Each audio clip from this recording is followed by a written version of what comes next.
Asian গেমসের 20তম আসর বসতে যাচ্ছে জাপানে। আগামী 19 সেপ্টেম্বর থেকে 4 অক্টোবর দেশটির আইচি ও নাগোয়া শহরে বসবে এশিয়ার সবচেয়ে বড় স্পোর্টস আসর। এবারের আসরে মোট 22টি ইভেন্টে অংশ নেবে বাংলাদেশ।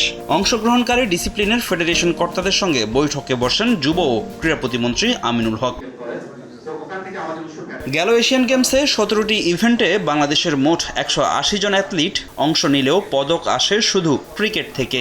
নারী ও পুরুষ বিভাগে বাংলাদেশ ব্রোঞ্জ জিতলেও হতাশ করেন অন্যান্য অ্যাথলিটরা। তবে এবারের আসরে শুধু অংশগ্রহণ নয়, আন্তর্জাতিক মঞ্চ থেকে পদক ছিনিয়ে আনার প্রত্যাশা যুব ও ক্রীড়া প্রতিমন্ত্রীর, যার জন্য যোগ্যতা ও পারফরমেন্সের ভিত্তিতে দল নির্বাচনের নির্দেশনা দেন তিনি। আমাদের লক্ষ্য শুধু অংশগ্রহণ করা না, আমাদের লক্ষ্য হচ্ছে অংশগ্রহণের মাধ্যমে আমাদের পদক নিশ্চিত করা। বছরব্যাপী আমরা আমাদের যে সিলেক্টিভ যে স্পোর্টস ইভেন্টগুলো থাকবে সেই ইভেন্টগুলোকে আমরা বছরব্যাপী ট্রেনিং সেশনের ভিতরে রাখবো আমাদের ক্রীড়াবিদদেরকে। পদক জয়ের জন্য প্রয়োজন পর্যাপ্ত অনুশীলন ও সুযোগ সুবিধা, যা নিশ্চিতে ফেডারেশনগুলোকে তাগিদ দিয়েছেন যুব ও ক্রীড়া প্রতিমন্ত্রী। কোচের ভূমিকায় কর্মকর্তাদের বিদেশ ভ্রমণের সমালোচনা করে বিভিন্ন ফেডারেশনকে এই বিষয়ে সতর্ক করেন আমিনুল হক। আমি কখনোই আশা করব না যে আপনারা কোনো ক্রীড়াবিদ হয়ে বা কোনো ফেডারেশনের দায়িত্বশীল জায়গায় থেকে আপনারা নিজেদেরকে কোচ হিসেবে আপনারা নিজেদেরকে সেই বাইরে নিয়ে যান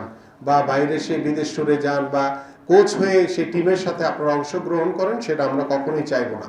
আমাদের যেহেতু দীর্ঘমেয়াদী পরিকল্পনা, সেই পরিকল্পনাগুলো আমরা বাস্তবায়ন করতে পারি, সে বিষয় নিয়ে আপনারা অবশ্যই সজাগ থাকবেন। আন্তর্জাতিক অঙ্গনের সাফল্য পেতে হলে ভালো কোচের বিকল্প নেই, যার জন্য ফেডারেশনগুলোকে ভালো কোচ নিয়োগের নির্দেশ দেন যুব ও ক্রীড়া প্রতিমন্ত্রী। সেই সঙ্গে সারা বছর অনুশীলন চালিয়ে যাওয়ার পরামর্শ দেন আমিনুল হক।